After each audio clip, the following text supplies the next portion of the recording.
নমস্কার। আজ আমরা যে টপিক নিয়ে আলোচনা করব তা হলো শ্বেত রোগ বা ভিটিলগো। মনে রাখবেন, এ রোগ কোনো ছোঁয়াচে রোগ নয়। সঠিক সময়ে সঠিক ডায়াগনোসিস ও সুচিকিৎসায় এ রোগ সম্পূর্ণভাবে কন্ট্রোলযোগ্য এবং নিরাময়যোগ্য। এটি একটি অটোইমিউন ডিজিজ।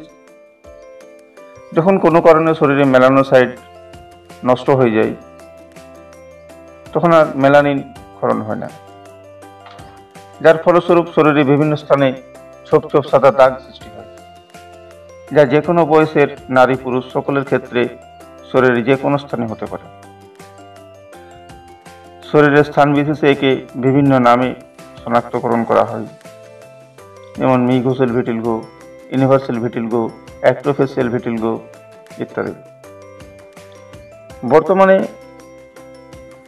এই ধরনের রোগীর সংখ্যা ক্রমবর্ধমান বৃদ্ধি পাচ্ছে। সুতরাং সঠিক সময়ে যদি সঠিকভাবে আধুনিক চিকিৎসার মাধ্যমে সুচিকিৎসা করা হয়, তাহলে এ ধরনের রোগী তার রোগ কন্ট্রোল ও নিরাময় করতে সম্ভব। সুতরাং প্রয়োজনীয় চিকিৎসা নিতে ফোনে আমাদের সাথে যোগাযোগ করতে পারেন। দূরাগত রোগীদের জন্য রয়েছে অনলাইন ট্রিটমেন্ট ব্যবস্থা। এতক্ষণ ভিডিওটির সাথে থাকার জন্য অশেষ ধন্যবাদ। পরবর্তী ভিডিওতে আবার দেখা হচ্ছে। ভালো থাকুন, সুস্থ থাকুন। নমস্কার।